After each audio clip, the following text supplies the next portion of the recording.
Hey everyone, welcome back to creative Keeda. तो आज की इस वीडियो में हमारा जो चैप्टर है the fundamental unit of life which is cell, ये पूरा हो जाएगा। ये लास्ट पार्ट है। So let's complete it. हमें सीलिया एंड फ्लैजिला से जो है आज स्टार्ट करना है। फिर हम सेंट्रोजोम करेंगे जिसमें सेंट्रियोल्स वगैरह भी है। फिर लास्ट पार्ट हमारा न्यूक्लियस एंड क्रोमोसोम्स, और फिर हमारा माइक्रोबॉडीज के बारे में 2 लाइंस है। फिर बस हमारा चैप्टर खत्म हो जाएगा। तो वीडियो को देखने से पहले वीडियो को लाइक कर दीजिए, चैनल को सब्सक्राइब कर दीजिए और अपने सभी दोस्तों के साथ इसे शेयर जरूर कीजिएगा। तो करते हैं शुरू। Cilia and flagella. जैसे ये हमारी कोई भी सेल की बॉडी है। एक मिनट। ये हमारी कोई भी सेल की जो है बॉडी है। तो इस बॉडी पे क्या होता है, या तो एक इस तरीके से बड़ी सी स्ट्रक्चर होती है, या फिर उस पे छोटे छोटे छोटे छोटे इस तरीके के स्ट्रक्चर्स होते हैं। और ये जो फ्लैजिला है, ये जो बड़े वाला स्ट्रक्चर है, ये वाला स्ट्रक्चर एक भी हो सकता है, दो भी हो सकता है, तीन भी हो सकता है, चार भी हो सकता है, मैनी हो सकता है। बट यूजुअली जो है हमने कई बार, मतलब जहां पे भी आप देखोगे आपको 1 to 4 दिखेगा। कि फ्लैजिला जो है वो 1 to 4 हो सकता है, और सीलिया जो होते हैं बहुत सारे होते हैं, थाउजेंड्स। पूरे सरफेस पे यहाँ पे भी ये कवर रहेंगे। पूरे सरफेस पे रहते हैं ये। तो ये क्या करते हैं, तो इसके बारे में हम इस पैराग्राफ में पढ़ते हैं। तो जो हमारा सीलिया और फ्लैजिला है, these are the hair like outgrowth. Hair जैसी आउटग्रोथ होती है। ये बड़े वाला हेयर है, और ये छोटे छोटे छोटे छोटे छोटे छोटे हेयर्स। क्लियर। सीलिया जो होती है उन्हें ओर्स की तरह जो है हम कहते हैं कि वो ओर्स की तरह काम करते हैं। क्या काम करते हैं वो, या तो वो आप साइड में जो फ्लूइड है उसकी मूवमेंट करते हैं, या फिर वो सेल की ही मूवमेंट कर देते हैं।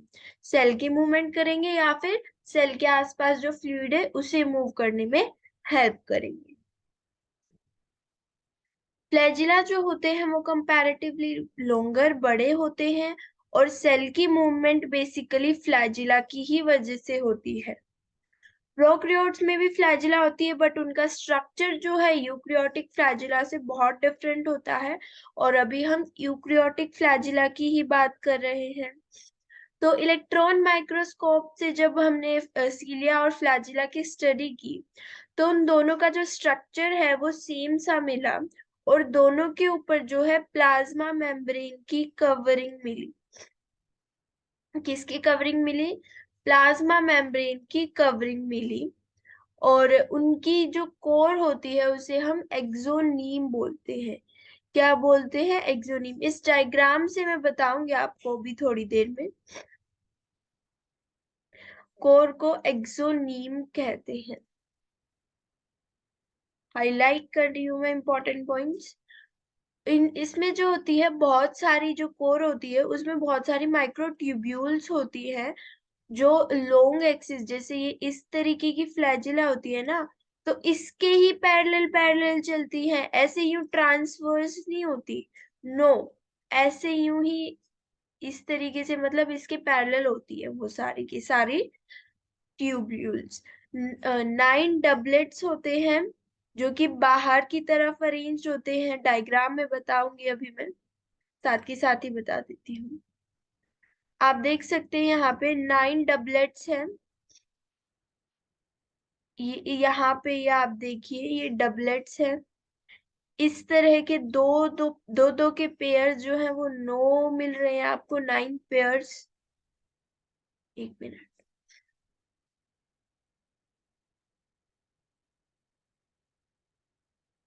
तो इस तरीके के आपको 9 पेयर्स मिलेंगे, और एक पेयर जो है वो सेंटर में मिलेगा। ये पेयर जो है सेंटर में मिलेगा। डबलेट नहीं होगा, अलग अलग सिंगल सिंगल होंगे, और साथ में कनेक्टेड होंगे थ्रू ए प्रोटीन। तो ये साइड में कितने हैं? 9। 9 डबलेट में। बीच में कितने? 2 सिंगल सिंगल। तो इसीलिए इसका जो अरेंजमेंट होता है उसे हम बोलते हैं 9+2 अरे। क्लियर। और सेंट्रल शीथ होती है जिसके अंदर इन्हें एनक्लोज किया जाता है, और which is connected to one of the tubules of each peripheral doublets by central spoke। जो ये हमारी सेंट्रल शीथ है ये कंटिन्यूअस नहीं होती है, पहली बात इस तरीके से होती है। एक बार रीड कर देते इसे। हाँ, तो इस तरीके से होती है, और जो सेंट्रल शीथ है वो हर डबलेट के किसी एक मेंबर से जो है वो कनेक्टेड रहती है। आप देख सकते हैं यहाँ पे 9 डबलेट रिंग्स है, 9 की 9 जो है उनमें एक जो रिंग है, एक सिंगलेट जो है 9 की 9 डुप्लेट्स में से वो सेंट्रल शीथ से जो है कनेक्टेड है। आगे चलते हैं। कहाँ थे हम? हाँ, connected to one of the tubules of each peripheral doublets by a radial spoke। 9 radially spokes होते हैं। इस फिगर में आप देख सकते हैं 9 जो है वो रेडियल स्पोक्स है, हमें हमें दिख रहे हैं। कहाँ गए? हाँ, the peripheral doublets are also interconnected by linkers. जो साइड में डबलेट्स है ये दोनों भी लिंकर से आपस में कनेक्टेड है। ये लिंकर्स दिखाए गए हैं, जैसे मोर के सिर पे वो हम डायग्राम बनाते हुए नहीं कर देते, वै उसी तरीके से ये दिखाए जाते हैं। And these are the linkers जो कि हमारे डबलेट्स को कनेक्ट करने में हेल्प करता है। बोथ सीलियम एंड जो सीलिया और फ्लैजिला है वो दोनों हमारा जो सेंट्रियोल है, सेंट्रियोल लाइक स्ट्रक्चर क्या होता है सेंट्रियोल, ये अभी हम आगे पढ़ेंगे। इससे मिलते जुलते स्ट्रक्चर बेसल बॉडी से उभरते हैं। सबके बेस में जो है बेसल बॉडीज होती ही है, बेसल बॉडीज यानी सेंट्रियोल्स नहीं होंगे तो सीलिया और फ्लैजिला होंगी ही नहीं। क्लियर। फिर अब हमारा नेक्स्ट टॉपिक आता है centrosome and centrioles. Centrosome and centrioles. एक मिनट। अच्छा, हाँ, तो सेंट्रोजोम एंड सेंट्रियोल्स। सेंट्रोजोम जो होता है वो हमारा एक ऑर्गेनेली की तरह हम बोलते हैं, जिसमें जैसे ये हमारा सेंट्रियोल है, मतलब ये एग्जैक्टली सर्कुलर नहीं होता, मतलब कोई बाउंड्रीज ही नहीं होती इसकी, इस तरीके से होता है ये। एग्जैक्टली ड्रॉ कर देते हैं, एक मिनट। इस तरीके से जो है, इस तरीके से क्लाउड लाइक स्ट्रक्चर जो है ये ऐसे लगता है, और इसके बीच में जो है हमारी दो सिलेंडर्स होते हैं।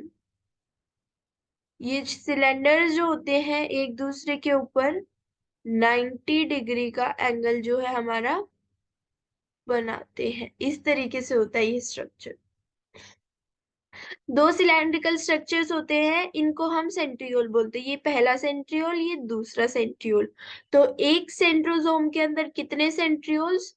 दो सेंट्रियोल्स। क्लियर। और they both lie perpendicular to each other, which gives an organization like cart wheel जैसी ऑर्गेनाइजेशन। जो हमारा व्हील होता है उस जैसी ऑर्गेनाइजेशन हम यहाँ पे देख सकते हैं। 9 evenly placed peripheral fibers of tubulin protein। जैसे हमारा जो सीलिया था और फ्लैजिला था, उसके स्ट्रक्चर में हमने क्या देखा? हम उसके स्ट्रक्चर में हमने क्या देखा कि जो साइड में था, साइड में जो है हमारा वो 9 डबलेट्स थे। यहाँ पे भी 9 होंगे बट ट्रिपलेट्स होंगे। पेरिफ्री पे सीलिया फ्रैजिला में डबलेट्स थे बट यहाँ पे ट्रिपलेट्स होंगे। और ये ट्रिपलेट्स जो है आपस में जैसे सीलिया फ्लैजिला में लिंकर से लिंक थे, वैसे ही यहाँ पे भी लिंक्ड रहेंगे। और जो सेंट्रल पार्ट है, पिछली बार तो उसमें जो है हमारे दो वो थे, क्या बोलते हैं उसे, ट्यूबुलिन के वो थे, ट्यूबुलिन प्रोटीन से बने ट्यूब्यूल्स थे। बट इस बार सेंट्रल पार्ट जो होता है उसमें एक प्रोटीनेशियस सा स्ट्रक्चर होता है जिसे हम बोलते हैं हब। और ये जो होता है हमारे ट्रिपलेट से कनेक्टेड होता है बाय रेडियल स्पोक्स, जो कि प्रोटीन के ही बने होते हैं। और ये सेंट्रियोल जो होता है सिलियर फ्लैजिला का बेस बनाता है, ये हम पिछले सेक्शन में ही पढ़ चुके थे, स्पिंडल फाइबर्स में हेल्प करता है। इसके बारे में जब हम सेल डिवीजन पढ़ेंगे, जब डिटेल में करेंगे कि किस तरह से स्पिंडल फाइबर्स बनते हैं, क्या क्या प्रोसेसिंग होती है। फिर हमारा नेक्स्ट टॉपिक आता है न्यूक्लियस। न्यूक्लियस न्यूक्लियस जो है सबसे पहले हमारा रॉबर्ट ब्राउन ने 1831 में डिस्कवर किया था। फिर इसके ऊपर स्टडीज चल ही रही थी कि एक साइंटिस्ट थे फ्लेमिंग, उन्होंने जो है बेसिक डाइज यूज की। तो उन्हें क्या दिखा कि कुछ तो जो है डार्क स्टेनिंग था, कुछ मतलब कुछ चीज तो न्यूक्लियस में डार्कली स्टेन हो जाती थी, कुछ जो है लाइटली स्टेन रहती थी। तो इस तरीके से उन्होंने क्रोमैटिन की जो है डिस्कवरी की। और क्रोमैटिन को भी दो हिस्सों में भाग किया, यूक्रोमैटिन एंड हेट्रोक्रोमैटिन। तो यूक्रोमैटिन क्या होते हैं, जो जेनेटिकली एक्टिव होते हैं और वो स्टेन नहीं किए जाते, मतलब स्टेन नहीं होता उनपे, और वो लूजली पैक्ड होते हैं कंपैरेटिव। फिर हम बात करते हैं हेट्रोक्रोमैटिन की। ये क्या होते हैं, यूकेरियोटिक के टोटली अपोजिट, जेनेटिकली इनएक्टिव होते हैं, डेंसली पैक्ड होते हैं, और जो डाई का कलर होता है वो उनपे भी लग जाता है। जो हम न्यूक्लियस की स्टडी करते हैं वो इंटरफेज में जो है बेस्ट स्टडी होती है, क्योंकि सेल उस टाइम पे डिवाइड नहीं कर रहा होता। तो उस टाइम पे जो न्यूक्लियस है वो उसकी बारे में बात करेंगे, उस टाइप पे न्यूक्लियस कैसा होता है। तो न्यूक्लियस के सबसे पहले चारों तरफ क्या होती है, कलर चेंज करते हैं, एक मिनट। न्यूक्लियस के चारों तरफ जो होती है हमारी बाउंड्री होती है, ये बाउंड्री हो गई हमारी न्यूक्लियस की। और ये जो बाउंड्री होती है, ये बाउंड्री हमारी एक मिनट, हाँ, ये बाउंड्री हमारी डबल मेम्ब्रेन बाउंड होती है, डबल मेम्ब्रेन बाउंड होती है। बीच में जो है एक डेंसली सा स्टेन स्ट्रक्चर होता है बिना मेम्ब्रेन बाउंड, ये हमारा न्यूक्लियोलस कहलाता है।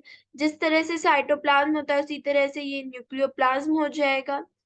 और क्रोमैटिन इसमें शो नहीं किया गया है, बट इस तरीके से थ्रेड लाइक स्ट्रक्चर जो है इस पूरे में फैला रहता है, जिसे हम क्रोमैटिन बोलते हैं। तो इसके एक्सप्लेनेशन रीड करते हैं।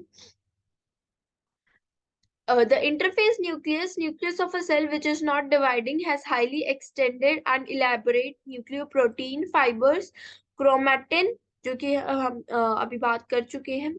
न्यूक्लियर मैट्रिक्स होता है जिसमें हमारी जो है एक, ये जो न्यूक्लियोलस है ये एक भी हो सकती है, ज्यादा भी हो सकती है। न्यूक्लियोलस का काम होता है, हमारे जो राइबोसोम्स है वो इसमें ही बनते हैं। तो राइबोसोम्स बनाना, इसीलिए हम इसे राइबोसोमल फैक्ट्री बोलते हैं। और जो सेल सिक्रीशन ज्यादा करते हैं उनमें न्यूक्लियोलस हाई अमाउंट में होता है। तो आगे चलते हैं। इलेक्ट्रॉन माइक्रोस्कोप से जब हमने देखा तो हमें पता चला न्यूक्लियर एनवलप है जिसमें दो पैरेलल मेम्ब्रेन्स है, जिनके बीच का स्पेस कितना है, ये इंपॉर्टेंट है, इस पे क्वेश्चन आ सकता है। स्पेस कितना है, 10 to 15 नैनोमीटर, जल्दी से नोट्स में लिखिए, जिसे हम पेरी न्यूक्लियर स्पेस बोलते हैं। ये हमारा जो है मटेरियल के लिए बैरियर की तरह काम करता है। जो मटेरियल साइटोप्लाज्म है वो मटेरियल, और जो इनसाइड ऑफ द न्यूक्लियस है उन मटेरियल के लिए बैरियर की तरह काम करता है। बट जो हमारा न्यूक्लियर मेम्ब्रेन होता है, न्यूक्लियर एनवलप, वो कंटिन्यूअस नहीं होता। कई जगह जो है न्यूक्लियर पोर्स होते हैं, छेद होते हैं, मेम्ब्रेन फ्यूज हो जाती है तो वहां पे पोर्स बन जाते हैं। तो जो मटेरियल है वो इनसाइड का मटेरियल आउटसाइड, और आउटसाइड का मटेरियल इनसाइड जो है इजीली ट्रेवल कर सकता है न्यूक्लियर पोर्स के through. The outer membrane usually remains continuous with ER. Outer membrane से जो है हमारा जो है ईआर की बाउंड्री जो है वो हमारी बन जाती है। रफ एंडोप्लाज्मिक रेटिकुलम बेसिकली बात की जाए तो। फिर आगे चलते हैं। कहाँ थे? हाँ। And also bears ribosome in on it, वही बात आ गई, राइबोसोम्स वाले ईआर को हम आर बोलते हैं। At a number of places the nuclear envelope is interrupted by minute pores, जिसकी मैं अभी बात कर चुकी हूँ। जो दो मेम्ब्रेन जब फ्यूज हो जाती है न्यूक्लियस की तब बनते हैं। इन्हें हम बोलते हैं न्यूक्लियर पोर्स। क्या बोलते हैं? Nuclear pores. ये हमारे आरएनए और प्रोटीन मॉलिक्यूल्स की मूवमेंट में हेल्प करता है। और ये नहीं कि मूवमेंट जो है बस अंदर से बाहर होती है, बाहर से भी अंदर आते हैं RNA and proteins. Bidirectional होती है ये इम्पोर्टेंट, ये मूवमेंट ये इम्पोर्टेंट है। Let me highlight it. Both directions between nucleus and cytoplasm. Normally there is one nucleus per cell. Normally एक न्यूक्लियस होता है एक सेल में, बट वेरिएशन हो सकती है। जैसे जो हमारे सीव ट्यूब्स होते हैं उनमें एक भी न्यूक्लियस नहीं होता। हमारे जो मैच्योर मैमलियन आरबीसीज होते हैं उनमें एक भी नहीं होता। जो हमारे वो क्या बोलते हैं, पैरामीशियम होता है, उसमें दो दो न्यूक्लियस होते हैं। तो इस तरीके से वेरिएशन आ सकती है। जैसे सेल का मैट्रिक्स को हम साइटोप्लाज्म बोलते हैं, वैसे न्यूक्लियस के मैट्रिक्स को हम न्यूक्लियोप्लाज्म बोलते हैं, जिसमें न्यूक्लियोलस भी होता है और क्रोमेटिन भी होता है। न्यूक्लियोलाई जो होता है वो स्फेरिकल स्ट्रक्चर होता है, मेम्ब्रेन बाउंड नहीं होता। Not a membrane bound. The content of nucleus जो होता है वो कंटिन्यूअस होता है रेस्ट ऑफ द न्यूक्लियोप्लाज्म के साथ। इस पे क्वेश्चन आ सकता है, मैंने ये लाइन कई बार देखी हुई है, so I am just going to highlight it. ओहो, एक मिनट, गलत लाइन हाईलाइट कर दी। The content of nucleus is continuous with the rest of the cytoplasm. और क्यों होता है कंटिन्यूअस? क्योंकि ये मेम्ब्रेन बाउंड नहीं होता, because it is not membrane bound organelle. इसमें जो होती है हमारी आरएनए सिंथेसिस जो होती है वो होती है। और जितना बड़ा न्यूमरस न्यूक्लियाई होगा उतनी ज्यादा प्रोटीन सिंथेसिस जो है सेल कैरी आउट करता है। क्लियर? आगे चलते हैं, बस छोटा सा ही टॉपिक रहता है। तो क्रोमोसोम्स की बात करते हैं। इस तरीके से जो आप स्ट्रक्चर ये देख रहे हैं, this is the structure of the chromosome. जो क्रोमोसोम होता है वो न्यूक्लियो प्रोटीन फाइबर से जो होता है बना होता है, नेटवर्क होता है इनका। डिफरेंट स्टेजेस होती है सेल डिवीजन की, उनमें डिफरेंट डिफरेंट स्ट्रक्चर होता है क्रोमोसोम का। बट यूजुअली हम जो है इस तरीके से जो है हम शो करते हैं एक क्रोमोसोम को। एक क्रोमोसोम यूजुअली ऐसा होता है, बट जब डिवाइडिंग आती है तो इसमें सिस्टर क्रोमेटिड्स भी आ जाते हैं इस तरीके से। ठीक है। तो structure cells show structured chromosomes in place of nucleus. Chromatin जो होता है उसमें डीएनए होता है और बेसिक प्रोटीन्स होते हैं। प्रोटीन्स कौन से होते हैं? Basic proteins. डीएनए एसिडिक होता है तो बेसिक प्रोटीन्स जो होते हैं वहां पे होते हैं हिस्टोन्स। नॉन हिस्टोन प्रोटीन्स भी होते हैं, आरएनए भी होते हैं। ये इंपॉर्टेंट क्वेश्चन है, ये पूछा जा सकता है कि क्रोमोसोम जो हमारा क्रोमेटिन होता है उसमें क्या क्या होता है? DNA, histones, non histone proteins and RNA. एक सिंगल ह्यूमन सेल जो है वो अबाउट 2 मीटर, अप्रोक्स एग्जैक्टली बोलूं तो 2.2 मीटर जो है उसकी लॉन्ग थ्रेड होती है, जो कि उसके 46 क्रोमोसोम्स में अ, जो डिस्ट्रीब्यूटेड होती है।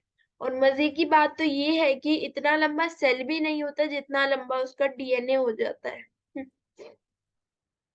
और जो हर क्रोमोसोम है उसमें देखो आप यहाँ पे एक साइड से जो बीच में है वो थोड़ा सा इस तरीके से मिलेगा, बीच में कंस्ट्रिक्शन टाइप मिलेगी जहां पे पतला हो जाता है, उसे हम बोलते हैं सेंट्रोमियर। इसके साइड में डिस्क लाइक शेप स्ट्रक्चर्स होते हैं। डिस्क शेप जो होते हैं हमारे स्ट्रक्चर्स होते हैं ये, इन्हें हम क्या बोलते हैं? We call these kinetochore. क्या बोलते हैं? काइनेटोकोर। तो अब सेंट्रोमियर की पोजीशन के अकॉर्डिंग हमने क्रोमोसोम्स को डिफरेंट डिफरेंट टाइप्स में डिवाइड किया गया। एक बार उनके बारे में भी पढ़ लेते हैं। Metacentric chromosomes. मेटासेंट्रिक, मेटा मतलब सेंटर, सेंटर वाला क्रोमो जिसमें सेंट्रोमियर जो है वो बीच में होगा, उसे हम बोलते हैं मेटासेंट्रिक क्रोमोसोम। जो ये वाली आर्म होती है और ये वाली आर्म होती है, ये हमारी सेम साइज की होती है। और कई बार जो है, ये सिर्फ मेटासेंट्रिक का करेक्टरिस्टिक नहीं बता रही हूँ मैं, जनरली बता रही हूँ आपको। कई बार जो है हमारा जो सेंट्रोमियर होता है, सेंट्रोमियर के अलावा, दैट इज प्राइमरी कंस्ट्रिक्शन के अलावा, एक सेकेंडरी कंस्ट्रिक्शन भी जो आपको देखने को मिलती है, ये हमारी सेकेंडरी कंस्ट्रिक्शन है। और इसके बाद का जो रीजन है बल्बिंग आउटसाइड, इसे हम सैटेलाइट बोलते हैं।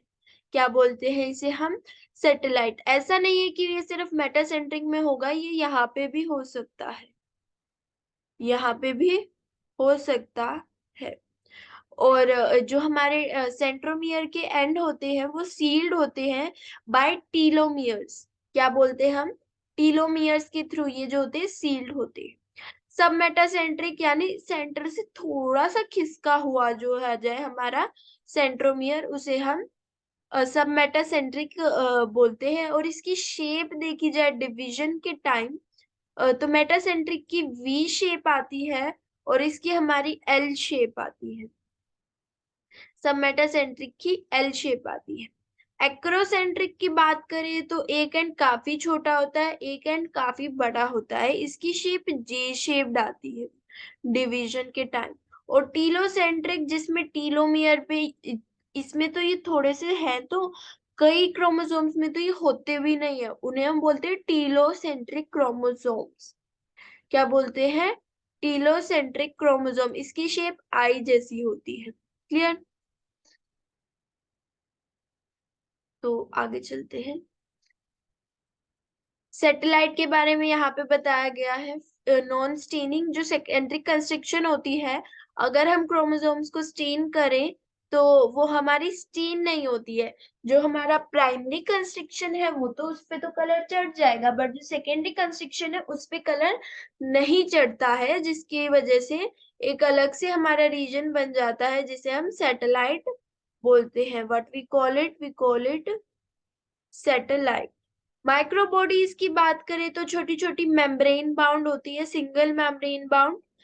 ये पूछा जा सकता है आपसे कि मेम्ब्रेन होता है, एक मेम्ब्रेन होता है जी, जिसमें बहुत सारे एंजाइम्स होते हैं जो कि प्लांट सेल्स में भी होते हैं और एनिमल सेल्स में भी होते हैं, दोनों सेल्स में जो है हमारे पाए जाते हैं। जैसे कुछ माइक्रोबॉडीज होती है ग्लायोक्सिजोम्स, पेरोक्सिजोम्स, स्फेरोसोम्स, उनकी डिटेल नहीं है बट आपको थोड़ा बहुत नाम सा पता होना चाहिए।